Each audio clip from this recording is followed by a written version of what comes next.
이번 시간에는 감각삼각비를 계산하는 방법에 대해서 학습을 하겠습니다. 이 감각삼각비를 계산하기 위해서는 먼저 감각삼각에 대한 대상 금액을 알아야 됩니다. 이 대상 금액은 이 취득원가죠. 우리가 취득했을 때 들어갔던 금액에다가 부대 비용을 어떻게 돼요? 부대 비용까지 가산했는 금액이 취득원가였습니다. 여기에다가 잔존가치는 무엇인가 하면 내용 연수가 5년, 10년이 종료됐을 때 어떻게 다 끝나고 난 다음에도 뭐 한다? 이거를 처분해 가지고 받을 수 있는 금액이 뭐죠? 잔존가치입니다. 우리 자동차 폐차하고 난 다음에 어떻게 돼요? 고물상에다가 이제 고철가 받을 수 있지 않습니까? 그걸 우리 잔존가치라고 보시면 될 겁니다. 그래서 이 감각삼각을 구하기 위해서 먼저 어떻다? 감각삼각 대상 금액을 구해야 되고요. 그 다음에 또 뭘 알아야 되느냐? 이게 5년이다, 10년이다 어떻게 해요? 내용 연수를 알아야 되겠죠. 자산이 사용 가능할 것으로 기대되는 기간을 우리 뭐 한다? 삼각기간이라고 합니다. 이렇게 구한 다음에 이제 그러면 감각삼각을 하기 위해서는 방법은 어떤 방법이 있느냐? 뭐 여러 가지 방법이 있습니다. 한 대표적인 게 정예법과 정률법인데 외적으로 체감잔액법, 그 다음에 생산량 비례법 이런 부분이 있습니다. 우리가 학습할 거는 정예법과 정률법에 대해서 좀 명확하게 학습해 볼 겁니다. 먼저 예를 한개 들어볼게요. 이제 비품이 내가 컴퓨터를 구매했습니다. 이 비품을 얼마짜리 구매했는가 하면 이 취득 이 금액이 얼마냐? 100만원 그럴게요. 이 100만원짜리를 내가 구매했다는 것이고요.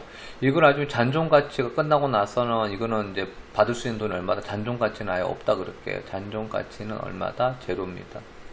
그럼 이거 어떻게 구할까요? 공식을 넣어볼게요. 취득원가 얼마 되죠? 100만원에다가 어떻게 됩니까? 잔존가치가 0원이니까 여기 딱 100만원이 되겠죠. 여기다가 이건 몇 년 동안 쓸 수 있다? 컴퓨터는 5년이 했어요. 내용 연수가. 5년은 뭐다? 내용 연수가 되겠죠.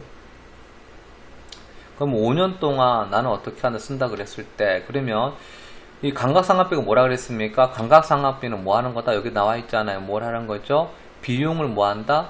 배분시키는 거라 그랬어요. 감각상각비로.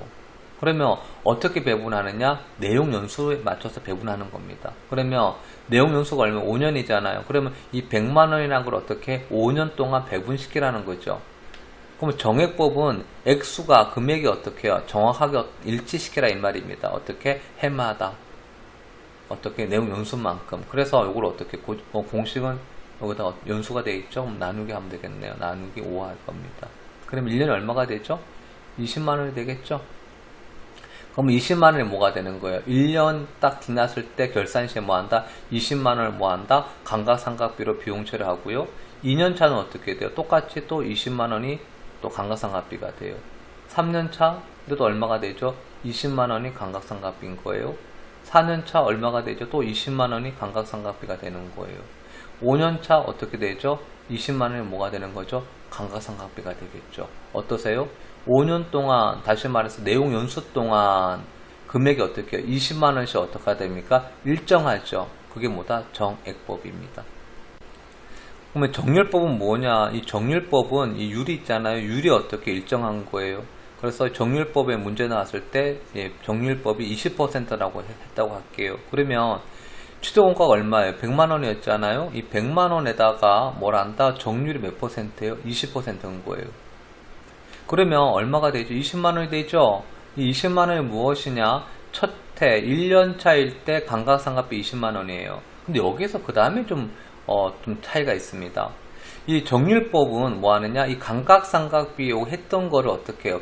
차감시켜요. 여기 감각삼각 누계액이 이 누계액은 무슨 뜻이냐? 누계액은 계속 이 금액을 어떻게 해마다 1년치, 2년치, 3년치 어떻게 계속 누적됐을 때 이 감각삼각비를 뭐 한다? 해마다 감각삼각비를 어떻게 하는 거죠? 이거를 계속 적립시키는 거예요. 누적시킨다 이 말입니다. 그래서 1년 지나면 어떻게 되는 거냐? 20만원 있죠? 그럼 2년 차일 때는 뭘 하느냐? 이 100만원에다가 어떻게 돼요? 빼주는 거예요. 뭐 한다? 앞에 얼마 했어요? 20만원치 감각삼각비였잖아요. 그럼 얼마? 빼주니까 얼마 되죠?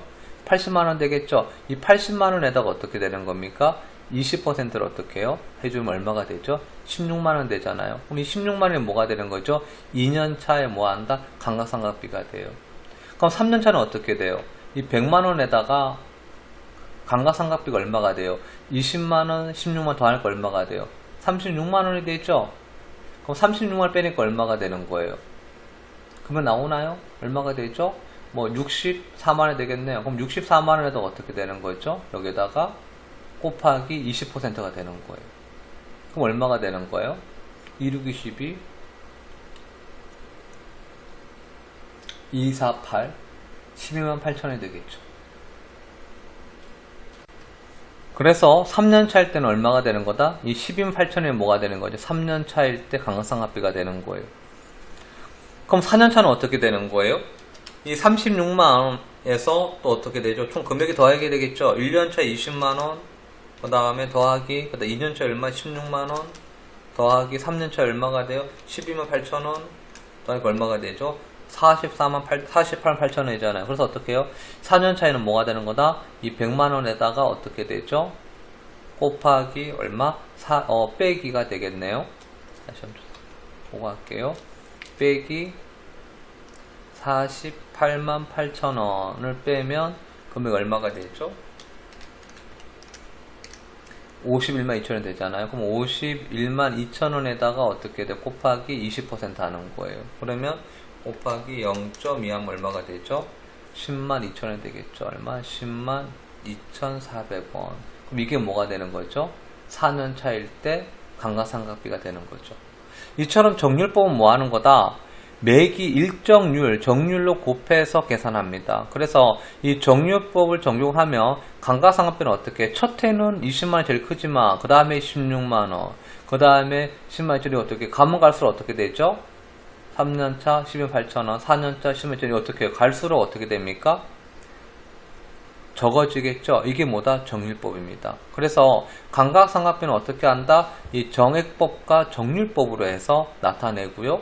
여러분들은 뭐 한다? 이 정액법과 정률법으로서 유형자산에 대한 감가상각비를 구할 수 있으셔야 되는 것입니다. 그러면 이 감가상각비를 구했으면요, 이걸 회계 처리를 해줘야 됩니다. 이 회계 처리란 말은 무슨 말인가 하면 장부에 기록을 해주라 이 말이죠. 그래서 이제 보고기간 말에 결산 따는 거거든요. 이 결산 때 단계에 해당하는 감가상각비 금액을 감가상각비 계정 차변에 기입하고요. 이 감가상각비에 있던 금액을 뭐 한다? 해마다 상각비 발생하잖아요. 그러면 내용 연수가 1년이고 2년이고 3년이고 해가 갈수록 가치는 떨어질 것이고, 그러면 이 건물에 있는 가치가 처음 50만원이었다 그랬을 때 첫 해는 얼마였을까요? 감가상각비 10만원이었겠죠. 그러면 10만원을 어떻게 됩니까? 누구에게 내는 거예요? 그럼 첫 해 때는 가치가 얼마가 40만원이겠죠. 그럼 또 그 다음에는 어떻게 돼요? 2022년이 될 거 아니겠어요? 2022년도 2022년 12월 31일에는 또 어떻게 될까? 요게 더 확장한다 그래 볼게요. 그러면 건물 가치는 얼마가 돼요? 건물은 얼마가 되냐? 그대로 50만원 그대로 장부상이 있어요. 반면에 이 감가상각 누계액이 얼마가 되는가 하면 이게 20만원이 되는 거예요. 그러니까 얼마가 되죠? 순장부 금액 얼마가 되죠? 순장부 금액은 이게 30만원이 되는 거예요. 그럼 그 다음에는 어떻게 해요? 2023년에는 어떻게 되죠? 12월 30일에는 건물은 얼마가 될까요? 이 건물은 똑같이 50만원이겠지만, 맞죠? 근데 감가상각 누계액은 얼마가 되는 거죠? 30만원이 되겠죠. 그러면 가치는 얼마가 되죠? 순장부 금액은 장부의 가치는 얼마가 되죠? 20만원이 되는 거예요. 그렇게 해서 또 어떻게 돼요? 2024년도 12월 30일에는 건물의 가치는 얼마가 되느냐? 50만원이었을 때 감각상각 누계액은 얼마가 되느냐? 40만원일 것이고요. 그럼 어떻게 돼요? 이 순장부 가치는 얼마가 되는 거다? 10만원이 되겠죠.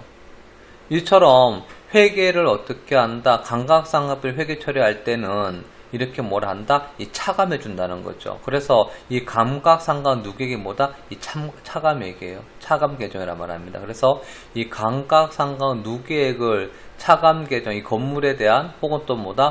차량 운반구 있으면 차량 운반구에 대한 차감 계정, 비품은 비품에 대한 차감 계정. 우리 앞에 뭐가 있었어요? 매출제품 그러면 외상 매출금에 대한 대손충당금, 받을 엄에 대한 대손충당금 있었잖아요. 이처럼 이 자산적 가치, 유형자산이나 무형자산 뭐가 있다? 그 자산에 대한 차감 계정, 감가상각 누계액을 우리가 나타나게 하고요. 그걸 장부상 나타내서 이해관계자들이 이걸 보면서 지금 현재 뭐다? 이 유형자산의 장부상 가치는 얼마다라고 어떻게 알 수 있는 것입니다. 그러면 이제 유형자산을 처분할 때는 어떻게 회계 처리하느냐를 보겠습니다. 유형자산을 처분 시에는 이 취득 원가에서 또 뭐가 필요한가? 누계액을 알아야 되는 거예요. 그래서 현재 취득 원가에서 감가상각 누계액을 차감하면 뭐가 돼요? 현재 장부, 순장부 가치 금액이 될 거 아니겠습니까? 앞에 다시 한번 볼게요. 어떻게 돼 있죠? 건물 취득 가격에다가 감가상각 누계액을 차감한 게 뭐다? 순장부 금액이었잖아요. 그러니까 처분할 때 이 순장부 금액을 구해야 되는 거죠. 이 순장부 금액. 그래서 이 순장부 금액을 알으면 뭐가 알 수 있다? 이 순장부 금액보다 어떻게 해요? 내 처분했는 금액, 처분가하고 비교했을 때 어떻게 돼요? 어떻게 되냐? 크느냐 작아서 뭐가 되는 거죠? 처분가보다 순장부 금액이 컸으면 이거 뭐가 되죠? 처분 뭐가 되죠? 손실이 될 것이고, 순장부 금액보다 어떻게 처분가가 더 컸다 그러면 뭐가 되죠? 처분 뭐가 되죠? 이익이 되겠죠. 그래서 우리가 뭐 하느냐? 처분 이익이냐? 처분 손실을 보기 위해서 먼저 어떻게 하느냐? 이 현금은 뭐가 돼요? 처분가입니다. 이 처분가. 내가 처분했는 금액이 어떻다? 이 유형자산 취득가, 취득원가, 이 취득가하고 어떻게 해요? 누계액하고 비교를 하거든요. 그래서 이 처분가 금액하고 누계액 금액하고 비교했을 때 어떻다? 이 취득가보다 어떻게 되는 거죠? 만약에 크다 그러면 처분 이익이 될 것이고, 적으면 어떻게 돼요? 처분 손실이 될 겁니다. 한 개 해보겠습니다. 유형자산 얼마였어요? 만약 이게 취득했는 게 100이었다. 그런데 내 처분한 게 얼마 처분했는가 하면 이걸 처분했는 게 60이 처분했어요. 그런데 그동안에 뭐 했다? 감가상각 누계액이 얼마였는가 하면 50이었는 거예요. 그러니까 어떻게 돼요? 합치니까 얼마가 되죠? 110이 되죠? 그런데 취득額은 얼마였어요? 100이었잖아요. 그럼 얼마가 돼요? 10만큼 뭐가 돼요? 그래 지금 110이 될 거 아니겠습니까? 그래서 어떻게 돼요? 10만큼 처분 이익이 되겠죠. 반면에 유형자산은 어떻게 해요? 취득가가 100이었는데 처분가가 60이었어요.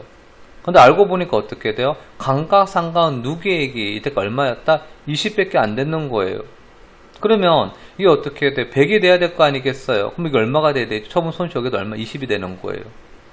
그래서 뭐가 되느냐 알 수 있는 거? 순자본가 말했잖아요. 뭐 한다? 취득원가하고요. 비교해 보시는 거예요. 뭐 한다? 누계액하고. 알겠어요? 이걸 어떻게 합니까? 빼면 어떻게 되죠? 50이었잖아요. 50이었는데 취득가가 어떻게 돼요? 처분가가 더 크니까 어떻게 됐죠?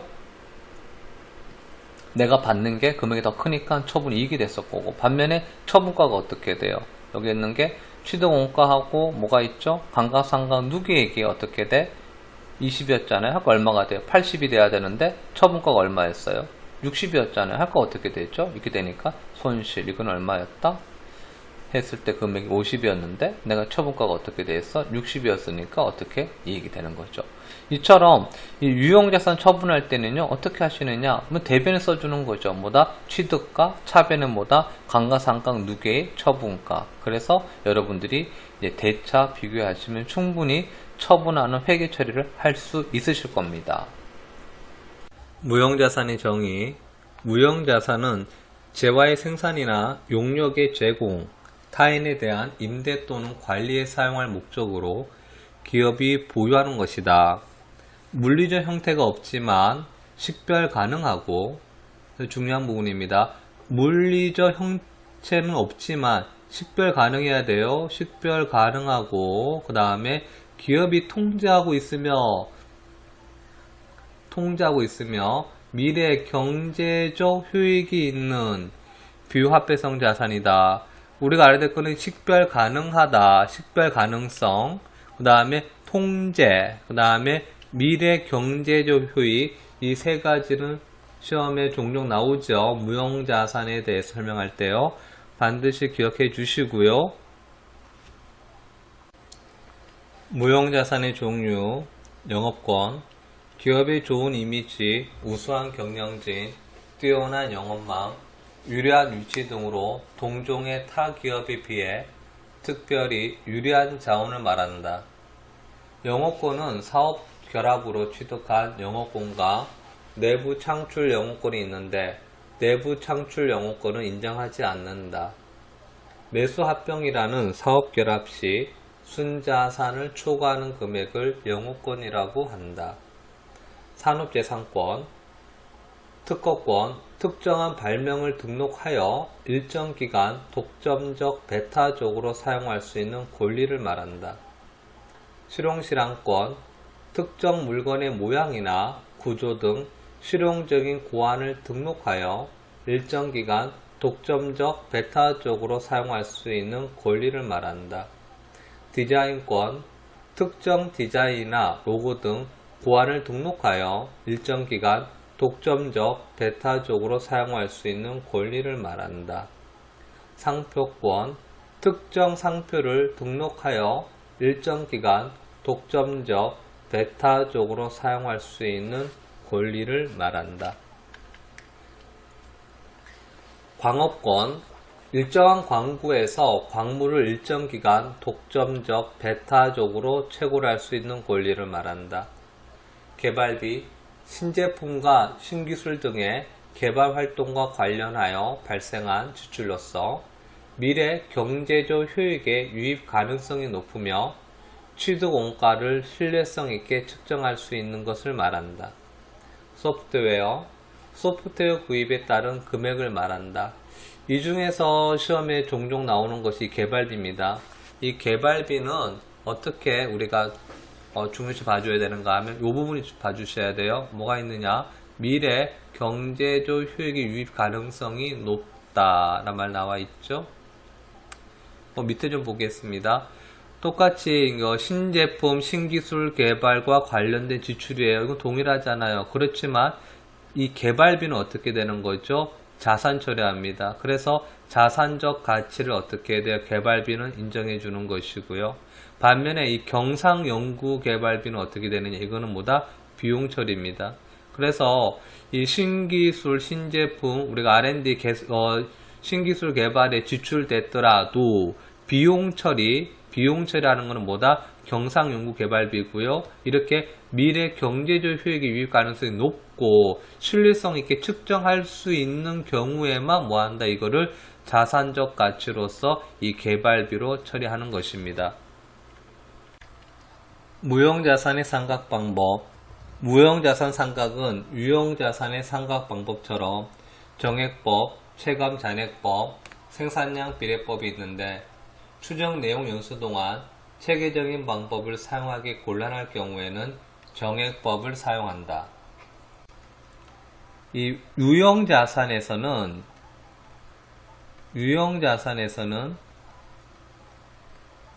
감각상각이라는 말 썼습니다. 감각상각이라는 말 사용했어요.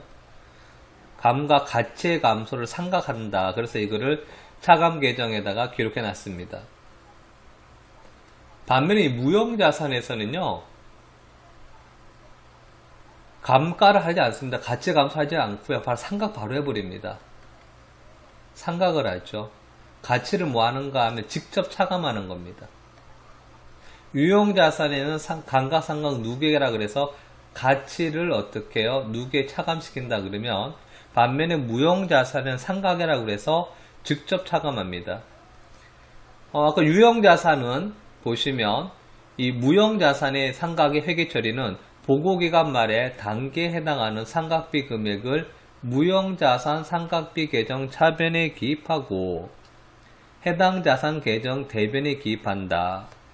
이 무형자산에서는요, 상각비 비용 처리를 하죠. 이 비용 처리를 하면 이거를 이 대변에서 자산적, 왜? 대변이 뭐합니까? 자산의 감소잖아요? 감소니까 여기서 뭐 하느냐? 바로 무형자산의 가치를 어떻게 해요? 하락시켜버리죠. 차감시켜버립니다. 아까 유형자산은 어떻게 해서 유형자산은 차변은 뭘 하죠? 감각상각비 뭐합니까? 비용 처리했죠. 뭐 한다고 해서 비용 처리하죠. 그리고 이 대변에다가 바로 유형자산 하지 않고 뭐 했습니까? 감각상각 누계액이라는 뭐합니까? 차감액, 차감 계정 별도에 뭘 했죠? 차감 계정에다가 이걸 어떻게 하는 거죠? 계속 적립시키잖아요.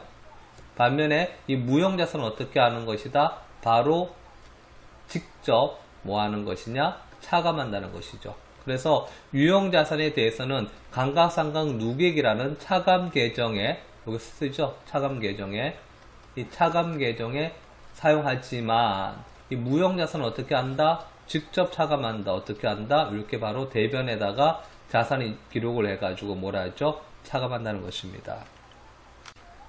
유형자산과 무형자산의 감가상각하는 방법 기록해 주셔야 됩니다.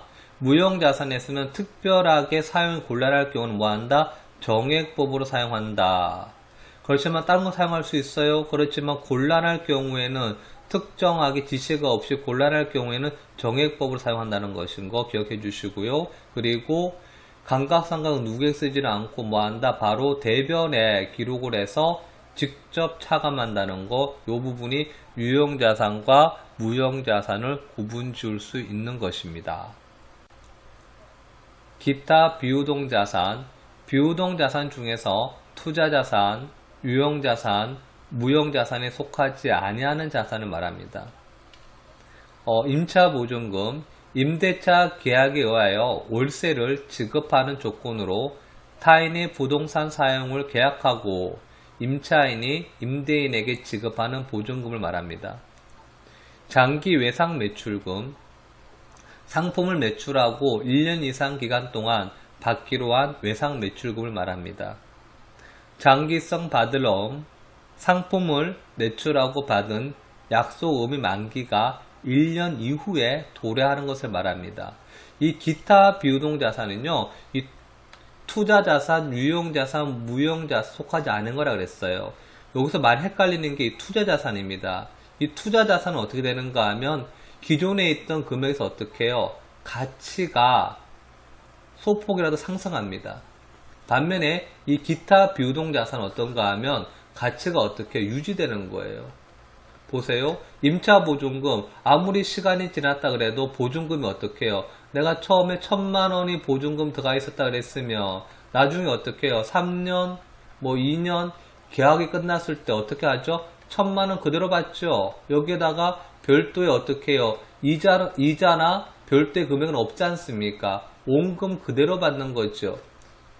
외상 매출금도 그렇습니다. 아무리 외상을 오래 했다 그래서 외상을 내가 1년 이상을 했다 그렇더라도 받을 때 어떻게 해요? 원금 그대로 받지 않습니까? 원금 상품 가격이 어떻게 해요? 상품 가격 그대로 받겠죠. 별도의 추가되는 금액이 없습니다. 받으면 똑같고요. 그래서 이 기타 비유동자산은 어떻게 돼요? 금액이 계속 유지되는 것이고요.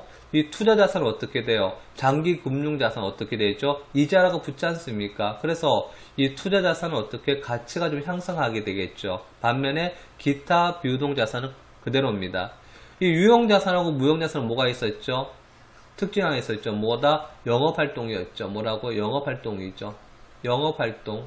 목적이 있었지 않습니까? 영업활동 목적이지만 영업활동의 목적으로 어떻게 돼요? 형태가 있는 게 뭐다? 유형자산이고 형태가 없는 게 무형자산이었죠. 이렇게 해서 여러분들이 이제 비유동자산에 대해서 이 네 가지 투자자산, 유형자산, 무형자산, 기타 비유동자산 네 가지를 구분할 수 있으셔야 합니다. 이번 시간에 학습할 내용은 이제 부채에 대해서 학습을 하겠습니다. 먼저 이제 부채하고 자본하고 했을 때 좀 혼동되는 부분에 대해서 한번 짚고 넘어가겠습니다. 부채에서 보시면 우리 자본이란 말이 나옵니다. 우리가 재무 상태표를 보면 이 T를 딱 한다 그러면 차변에 이 자산이 있겠죠. 그리고 대변에 부채가 있고 그 다음에 또 뭐가 있죠? 자본이 있습니다. 그래서 이 부채와 자본이 합했는 것이 자산이기 때문에 이 부채와 자본을 좀 구분 짓는 거에서 혼동되는 부분이 종종 나올 수가 있습니다. 자산이 100이라고 했을 때 부채가 30이면 자본은 70이 되겠죠. 밑에 한 대표적인 게 있습니다. 우리가 자본이라고 말했을 때 타인 자본이라는 말이 있고 자기 자본이라는 말이 있습니다. 이 자본을 말할 때 우리가 타인 자본은 이 부채를 말하는 거예요. 제3자한테 내가 자본을 유입하기 위해서 돈을 빌려왔다거나 대여했을 때 내가 돈을 빌려오겠죠. 빌려왔을 때 차입금이 발생하면 그건 우리 뭐가 되는 거다? 타인 자본이 되겠죠. 반면에 순수하게 내 자산, 우리 순자산을 말했지 않습니까? 이거는 뭐다? 자기 자본은 우리가 여기 해당되겠고요. 그리고 이자 지급은 내가 차입금을 돈을 빌려오면 여기 일정한 뭐가 발생하죠? 이자 비용이 발생하죠. 그래서 이자 비용이 발생함으로써 이자를 지급하게 됩니다. 반면에 이 배당금 자본에서는 뭐가 있는가 하면 연말 내가 결산 시점에 이 실적이 좋아서 우리 주주들한테 뭐합니까? 배당금을 지급하게 되죠. 그럴 때는 뭐합니까? 우리 배당금 지급이라는 표현을 씁니다. 그리고 이 채무가 확정돼 있다. 그럼 우리가 뭐 부채가 될 거고요. 아직 확정되지 않은 거는 뭐 한다? 이 미확정인 우리 채무는 자본이 됩니다. 그래서 전체적으로 봤을 때 자본이 아닌 건 아무리 다 뭐가 돼? 부채가 되겠죠. 또 부채가 아닌 건 다 뭐가 됩니까? 자본이 됩니다. 그래서 이 두 가지 부분에서 이제 용어적인 부분에서 혼동되는 부분을 좀 조심할 필요가 있어서 한번 짚고 넘어갔습니다. 이 부채는 크게 유동부채와 비유동부채로 구분짓습니다. 여기서 말할 때 만기를 기준으로 봐요. 이 만기가 결산일로부터 1년 이내라고 하면 이 유동부채가 됩니다. 반면에 만기가 언제다? 결산일로부터 1년을 이후가 되면 비유동이에요. 요 밑에 있는 걸로 한번 보여드릴게요. 2000년, 2020년, 2020년 12월 31일 현재 기준에 결산 시점에 보니까 이 만기가 내가 상환해야 될 부채 만기일이 차기 결산일이 언제죠? 2021년 12월 31일이 되겠죠. 요 이전인 겁니다. 요 안에 해당되는 거죠. 요 안에 해당될다 그랬을 때는 우리 뭐가 되느냐? 요거는 우리가 유동부채가 됩니다. 그런데 만기일이 언제가 되는가 하면 현재 결산일 기준을 봤을 때 차기 결산일 2021년 12월 30일이 아니고요. 그 다음 이후가 되는 겁니다. 이럴 때는 뭐가 되는 거다? 비유동 부채입니다. 우리가 볼 때 이 만기 기준을 봐주셔야 되는데 이런 분이 계셔요. 아, 상환일이 우리가 대출이 발생했을 때 차입금이 2020년 7월 31일이었어요. 근데 이게 하다 보니까 언제가 되느냐? 이게 보니까 예를 들어서 2년이다. 2년이면 어떻게 되는 것이죠? 2022년 7월 30일에 해당될 거 아니겠어요? 그럼 이건 언제가 되는 거? 넘어가는 거예요. 근데 만약에 이게 어떻게 돼요? 1년이다. 그럼 어떻게 되죠? 2021년이 어디예요? 요게 안에 해당되겠죠? 그래서 우리가 봤을 때 만기일다. 결산일이 어떻게 1년 이내 요 안에 해당되면 뭘 한다? 우리가 유동부채다. 그리고 이 결산일이 어떻게 기준으로 1년이 이후가 넘어갔다. 그럼 뭐가 된다? 비유동부채다라고 구분 짓는 것입니다. 유동부채는 1년 또는 정상적인 영업주기 이내에 어떠한 형태로든 상환을 하여야 됩니다. 그러기 위해서는 이 기업에서는 뭐가 필요한가 하면 이 유동부채가 1년 이내라는 어떻게 보면 이 상환 기간이 짧을 수가 있겠죠. 그래서 적시에란 말은 뭐죠? 언제든지 우리가 상환할 수 있는 뭐한다? 현금 흐름 관리가 중요한 겁니다. 적시는 어떻게 해요? 필요한 시점이잖아요. 내가 상환 이 시점에 적절하게 어떻게 돼요? 할 수 있는 뭐가 필요하다? 현금 흐름 관리가 필요합니다. 그래서 이제 자금 관리를 하시는 우리의 우리가 재무 쪽에 이제 자금 관리 하시는 분들은 뭐가 제일 중요한가 하면 현금 흐름이 상당히 중요합니다. 그러면 유동부채의 종류를 보겠습니다. 이 종류는 매입 채무, 일반적인 상거래에서 발생한 외상 매입금과 지급보험. 여기서 일반적인 상거래를 하면 우리가 물건을 말하는 우리가 그걸 말하겠죠. 이 재고자산. 그래서 판매 목적인 이 재고자산을 말하겠죠. 뭐가 있을까요? 여기서 말할 때는 도매업에 하면 도소매업에 있는 상품이 있을 거고, 우리 제조에서는 뭐가 있죠? 이 제품이나 우리 또 뭐가 될까? 근데 제품을 판매하죠. 매입할 때는 뭐가 돼요? 원재료를 사오겠죠? 원재료를 매입하겠죠? 이럴 때 우리가 뭐 쓰냐? 이 매입 채무를 이용하고 있습니다. 미지급은 요 위에 있는 거 요거 아닌 거죠? 요 이외입니다. 여기서 말하고 있는 요 판매 목적 재고자산 이외에 발생하는 채무는 다 뭐한다? 미지급이고요. 단기 차입금은 단기니까 1년 이내라 그랬죠. 1년 이내에 뭐가 된다? 내가 갚아야 된다 뭐예요? 돈 빌려받는 게 뭐가 되는 거죠? 당기 차입금이죠. 이 당좌 차월도 해당됩니다. 당좌 차월도 당좌 예금을 내가 한도를 어떻게 해요? 좀 더 여유 있게 하기 위해서 금액을 더 잡아주는 당좌 차월이었죠. 이것도 당기 차입금으로 해주고요. 뭐 자기전 시험 칠 때는 당좌 차월 안 하고 당기 차입금을 해도 뭐 시험 문제에서는 같이 만등을 쳐줍니다. 유동성 장기 부채는 이 비유동 부채 중에서 1년 이내에 상환될 금액 해당되는 거 뒤에 다 설명할 겁니다. 선수금은 수금 내가 받았는데 뭐예요? 선수금 뭐죠? 계약금을 미리 받았는 게 뭐가 되는 거예요? 선수금이겠죠? 그리고 선수수익은 뭐가 됩니까? 내가 수익을 어떻게 해요? 선수 올해 발생하는 수익이 아닌데도 어떻게 해요? 미리 받았다. 다시 말해서 이거는 기간이 정해져 있는 수익이 있겠죠. 예를 들어서 내가 뭐 건물을 임차인에게 임차해주고 내가 어떻게 됐어요? 그거를 돈을 한꺼번에 받았다. 성금 받았다. 언제 뭐 1년치를 그럴 때는 이 경과하지 않았는 거. 그래서 차기 내년에 해당되는 차기 이후에 속하는 금액이 선수수익이고요. 미주급 비용은 어떻게 되느냐? 올해 발생했는 비용이지만 발생한 비용을 어떻게 해요? 내가 지급하지 못했는 경우에요. 뭐 대표적인 거는 뭐가 있는가 하면 급여 같은 게 해당될 거예요. 급여는 어떻게 돼요? 이번 달 급여를 이번 달 말일날 주기보다는 다음 달 10일날, 15일날 며칠 뒤에 주겠죠. 그럼 만약에 12월 달 급여 같은 경우는 언제 줄까요? 그날 주는 게 아니고 어떻게 해요? 12월 31일이 아니고 그 차기년도 어떻게 돼요? 뭐 1월 15일날 지급하게 되면 이 기간 동안에 뭐가 되죠? 여기 분기할 때는 미지급 잡아줘야 되겠죠. 그리고 예수금은 뭐가 돼요? 회사에 받는 거 우리가 뭐 급여 받을 때 어떻게 해요? 급여가 200만원이지만 실제로 받을 때는 실지급액은 얼마가 돼요? 실지급액은 뭐 180만원이다. 그러면 20만원 이게 뭐가 되죠? 우리가 뭐 4대 보험이라든지 뭐 근로소득세 이런 것들은 다 예수금에 해당되겠죠. 그럼 먼저 이제 매입채무부터 보겠습니다. 매입채무는 외상매입금이라는 계정과 지급보험이라는 계정을 같이 통합했는 통합계정입니다. 이 통합계정으로서 매입채무계정이라고요. 재무상태표에는 부채의 매입채무로 해가지고 외상매입금과 지급을 합해서 나타내집니다.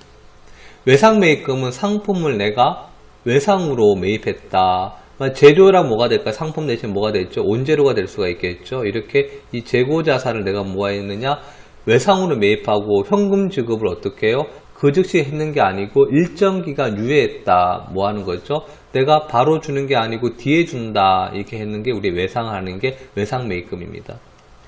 근데 지급은 무엇이냐? 내가 신규 거래처예요. 신규 거래처에 가가지고요. 신규 거래처에 가서 일면식도 없는 상태에서 말을 합니다. 물건을 주세요. 뭐 1000만원치 주세요. 그런데 이거를 외상으로 해주세요. 그러면 그 거래처에서는 저에 대한 신용이라든지 이게 면식이 없기 때문에 선뜻 물건을 저한테 판매하기가 좀 곤란하겠죠. 그래서 저는 말하는 겁니다. 구매자 측, 판매자 측에 말을 하겠죠. 판매자한테 말을 합니다. 판매자한테 뭘 말하는가 하면 내가 지금 물건을 구매해 가면 이 금액을 일정 기일, 내가 약속했는 기간 안에 약속했는 금액을, 대금을 약속했는 이 금융사에서 내가 지급을 하겠다라고 뭐라는 거죠? 약속하는 어음을 발행합니다. 이게 지급어음입니다. 뭐 어떻게 보시면 좀 이게 좀 거리가 있을지 모르겠지만 여러분 그거 들어보셨어요? 부도란 말 들어보셨습니까? 부도. 이 부도가 뭐가 있는가 하면 이 부도어음이 발생했을 때 우리가 이제 부도란 말 쓰는데 여기에 내가 물건을 사오면서 판매자한테 약속했는 뭐가 있죠? 기일, 금액, 또 금융사 있겠죠? 여기서 지급할 거니까요. 이거를 내가 약속을 지키지 못했어요. 그럼 뭐가 되는가 하면 이 자체가 어음 자체가 이 지급어음 뭐가 되는가 하면 이 지급어음이 이 부도어음이 되는 겁니다. 기존에 있던 이 지급어음이 뭐가 된다? 내 약속을 시행하지 않으면 뭐가 되는 거다? 이 부도어음으로 바뀌는 것이죠. 그래서 이 부도어음이 되면 어떻게 돼? 이 부도어음 발생했을 때 이 기업에서 이 부도어음을 해결하지 못하면 뭐가 되는 겁니까? 부도가 되는 겁니다. 그럼 나중에 어떻게 돼? 결국은 폐업이 되겠죠. 그 폐업하고 부도는 다른 겁니다. 그래서 우리가 어음이라는 거는 기업 입장에서 어떻게 해요? 어음 발행했을 때 회사가 부도 나기 싫다, 부도 나게 안 하게, 부도가 안 나게 하려면 어떻게 해야 돼요? 약속을 지켜주셔야 되겠죠. 그렇기 때문에 신규 거래처라고 하더라도 이 기업의 규모를 보고 충분히 저 기업에서는 상환할 수 있는 능력자가 있다라고 판단 쓰면 어떻게 해요? 어음을 받고 이 물건을 판매하게 되는 것입니다. 그 다음에는 이제 뭐가 있느냐, 매입 채무 다음에 또 중요한 거, 가장 또 회계를 처음 공부하시는 분들이 이 미지급금 이 부분 가장 또 혼동을 많이 하겠죠. 왜 그런가 하면 이 미지급금하고 이 매입 채무가 많은 혼란스러운 부분이 있습니다. 먼저 보겠습니다. 미지급금, 일상적인 상거래 이외의 거래나 기타 계약 등에 의하여 이미 발생한 채무 중 아직 지급되지 아니한 것으로서 결사질로부터 1년 이내에 갚아야 하는 부채다. 이거 뭐라고 되어 있어요? 상거래 이외란 말이 있죠. 여기서 상거래 말은 뭐 하는 거입니까? 이 매입 채무, 이 매입 채무가 아닌 겁니다. 매입 채무가 아닌 거. 아까 뭐라 그랬어요? 이게 판매 목적이라 그랬죠? 판매 목적 뭐예요? 재고자산이잖아요. 이 재고자산 이 이외에 말할 때는 다 뭐한다? 미지급으로 처리해 주는 겁니다. 밑에 한 게 예가 한 게 드러났습니다. 한번 보겠습니다. 이 만두집 주인이 밀가루를 외상으로 샀어요. 이 만두집 주인은 이 밀가루가 뭐가 되는 거죠? 만두를 만들기 위한 뭐가 됩니까? 밀가루는 원재료가 되겠죠. 이 원재료는 뭐가 되는 거예요? 어떤 목적입니까? 목적 자체가 물건을 만들기 위한 일종의 판매 목적으로 내가 구매했는 것이죠. 이건 뭐가 되는 거죠? 이거는 매입 채무가 되죠. 그래서 뭐가 됩니까? 외상 매입금이 되겠죠. 이 만두집 주인이 배달을 위해서 중고 트럭을 외상을 샀어요. 이거는 보세요. 배달을 위해서입니다. 이 중고 트럭을 판매할 거예요?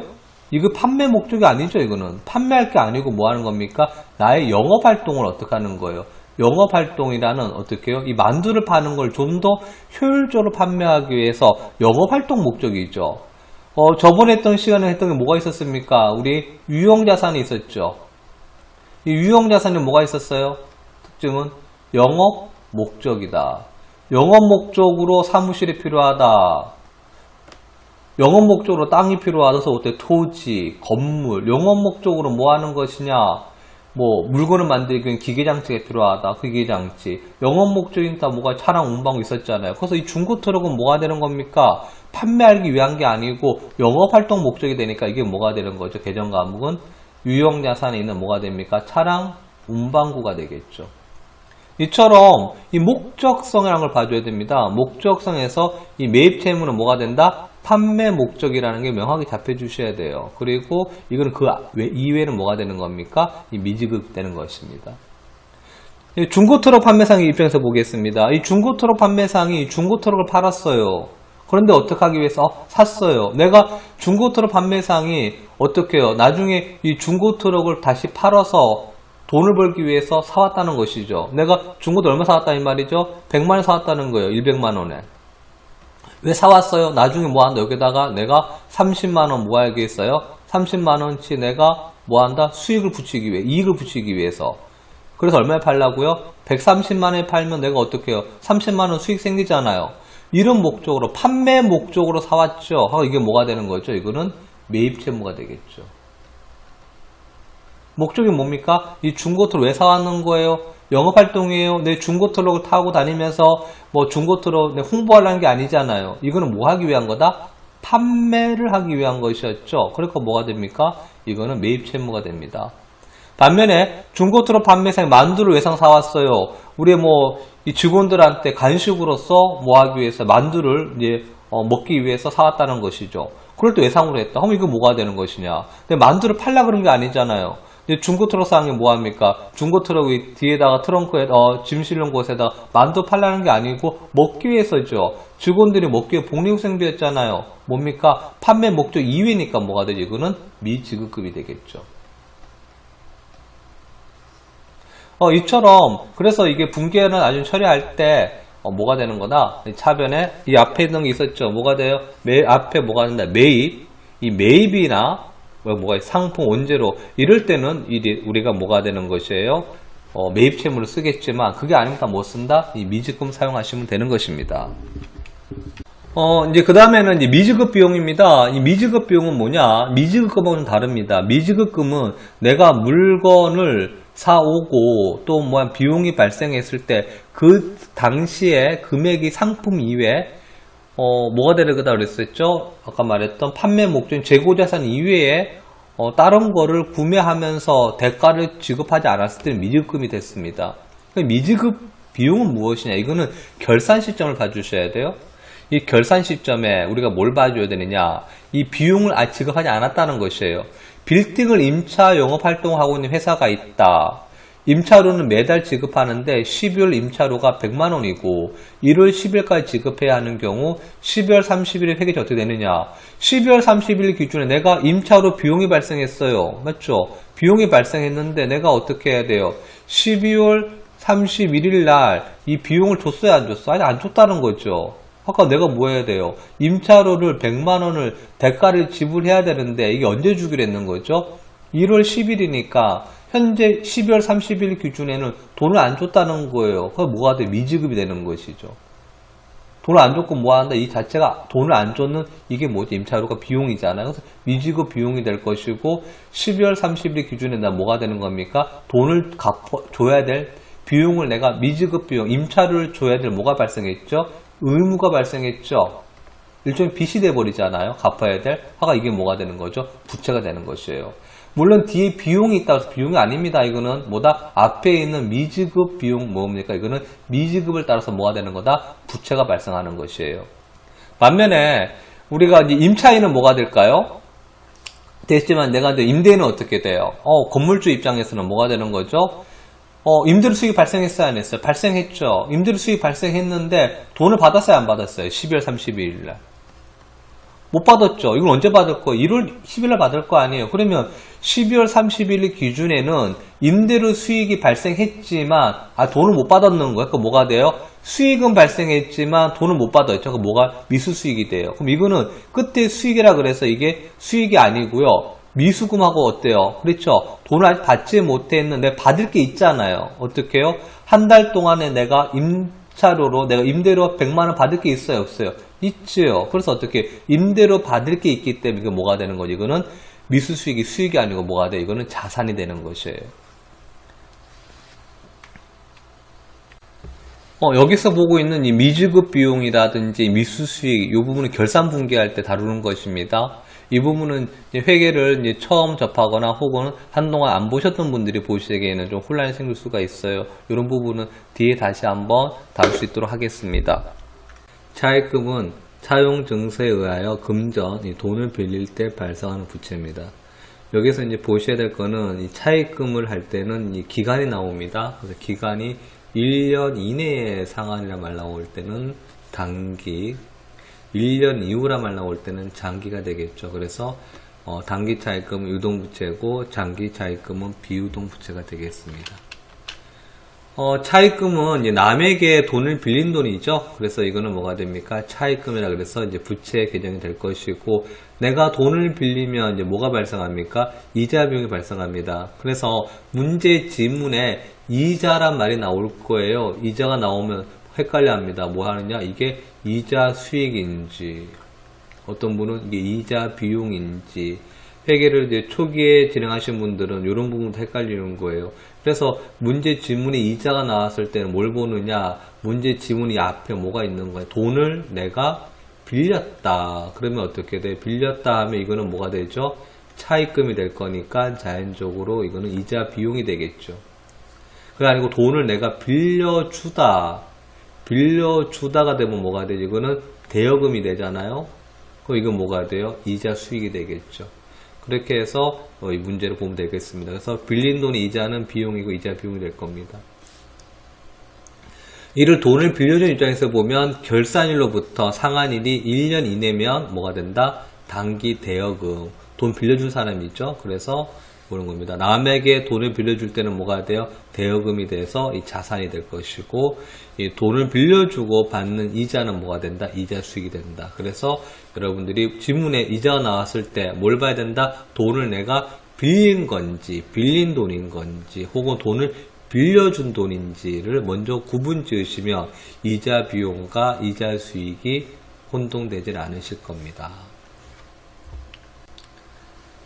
그 다음에 장기 차입금의 의임회계 처리, 이 부분은 무엇인가 하면 유동성 장기 차입금, 유동성 장기 부채 요 개정에 대해서 하기 위해서 하는 것입니다.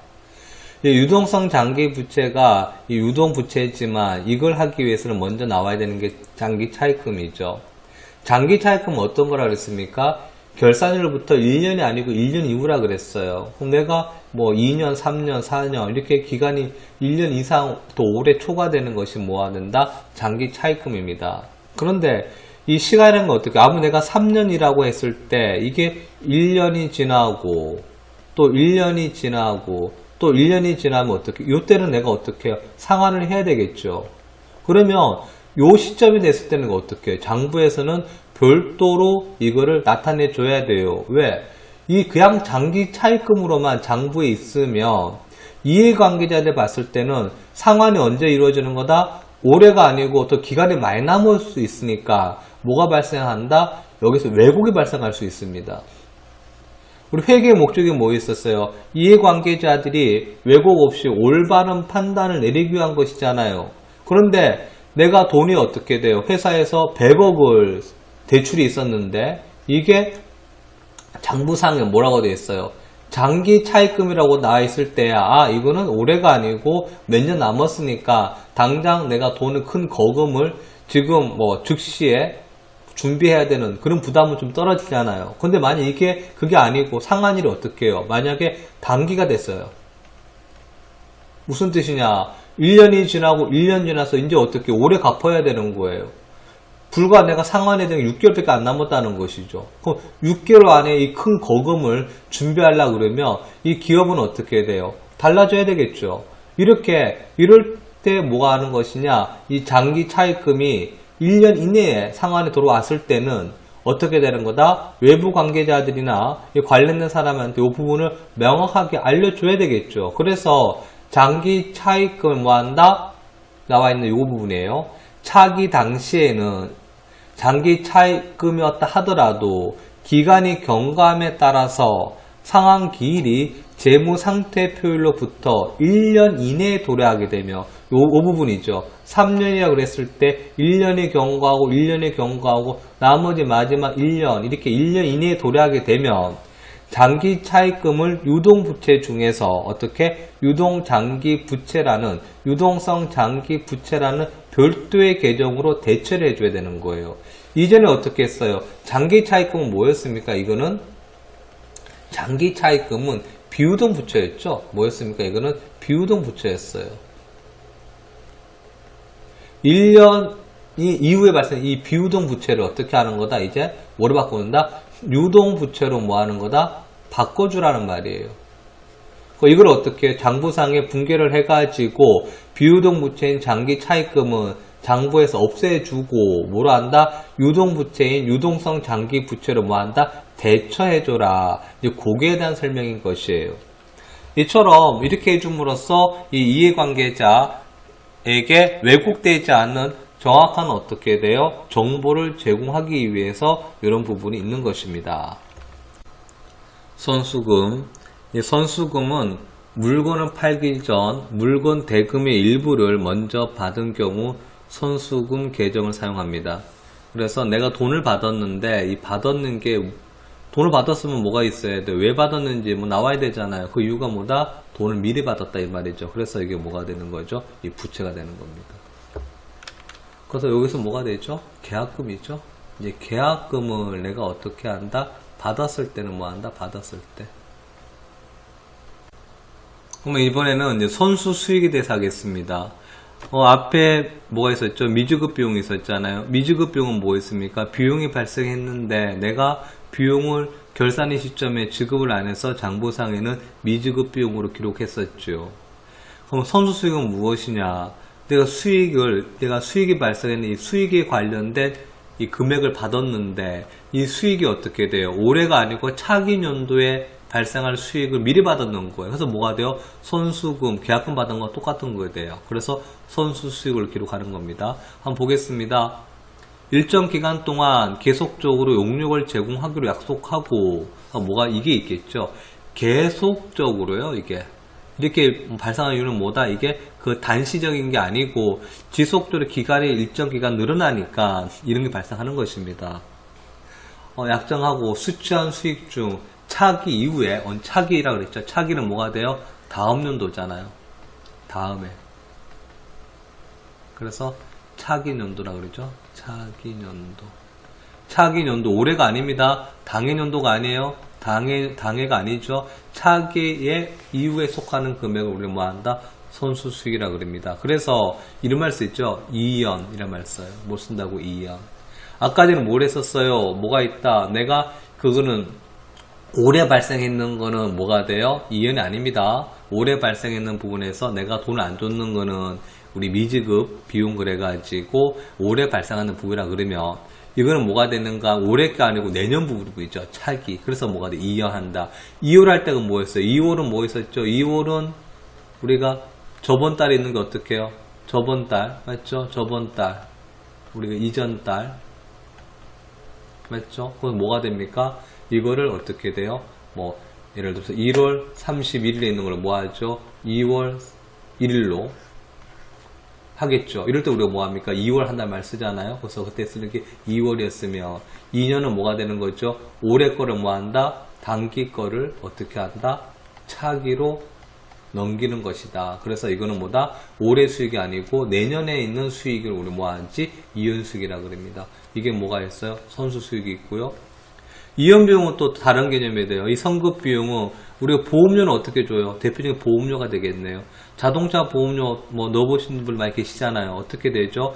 자동차 보험료가 이번 달 올해 거 뭐 몇 달치가 아니죠. 보통 가입하면 1년 기준이잖아요. 그러면 올해가 9월 1일이에요. 그러면 9월 1일부터 언제까지? 내년도 어떻게 되죠? 올해 2020년도 9월 1일 날 내가 가입했다 그러더라도 기간은 언제가 되죠? 2021년 8월 31일까지잖아요. 그러면 이 중에서 이제 보험료가 한 달에 10만원이라 그랬을 때 뭐가 발생할까요?